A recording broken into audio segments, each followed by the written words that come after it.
நீங்க ட்ரெய்னரா வந்து ஒரு 10 வருஷமா பண்ணிட்டு இருக்கீங்க. பட் செலிபிரிட்டி சர்க்கிட்ல பிரேக் இன் பண்ணது வந்து எப்படி? அண்ட் அந்த தாட் எப்படி வந்தது உங்களுக்கு? ஸோ நான் என்னோட கரியர் ஸ்டார்ட் பண்ணும்போது மசில் மெக்கானிக் சொல்லிட்டு ஒரு ஜிம்ல ஒர்க் பண்ணிட்டு இருந்தேன் ட்ரெயினரா. ஸோ அங்கே எனக்கு நிறைய விஜேஸும் ஆர்ஜேஸ் இவங்களாம் எனக்கு பழக்கம் பண்ணாங்க.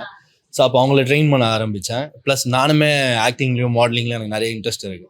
ஸோ நான் ஒரு விஸ்காம் ஸ்டூடெண்ட் பேசிக்காக. ஸோ அதில் நான் ஃபோக்கஸ் பண்ணும்போது எனக்கு நிறைய செலிபிரிட்டிஸோட லிங்க்ஸ் இந்த மாதிரி கான்டாக்ட்ஸ் கிடைக்கும் போது ஸோ நான் அப்படியே ட்ரைனிங்க்கு அவங்க என்னை கூப்பிடுவாங்க. ஸோ அப்படியே ட்ரெயினராக சேஞ்ச் ஆகி இப்போ அப்படியே செலிபிரிட்டி கோச்சாக போயிட்டுருக்கேன். A set of people were interested in fitness and அவங்க அதை கரெக்டாக பண்ணிட்டு இருந்தாங்க.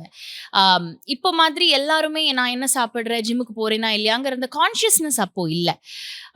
ஸோ ஏர்லி ஆன் இருந்த சேலஞ்சஸ் ஆஸ் அ ட்ரெயினர் உங்களுக்கு என்னலாம் இருந்தது? ஸோ ஏர்லியாக பார்த்தீங்கன்னா கிளைண்ட்ஸ் அவ்வளோவா இருக்க மாட்டாங்க. ப்ளஸ் ட்ரெயினரா அப்படின்னு சொல்லிட்டு எல்லாருமே நம்மளை கேவலமாக தான் பார்ப்பாங்க.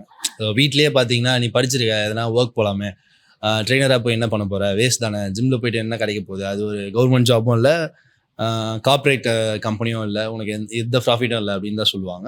ப்ளஸ் எனக்குமே என்னோட டயட்டிங்காக இருக்கட்டும், என்னோட ஸ்போர்ட்ஸில் வந்து நான் நெக்ஸ்ட் லெவல் போகிறதுக்கும் ரொம்ப கஷ்டமாக இருந்துச்சு அந்த டைமில். ஏன்னா கிளைண்ட்ஸ் பேஸ் கம்மியாக இருக்கும். நம்ம ஜிம்மில் ஒர்க் பண்ணாலும் நம்மளோட சேலரி பார்த்தீங்கன்னா ஒரு 8,000 10,000 தான் தருவாங்க.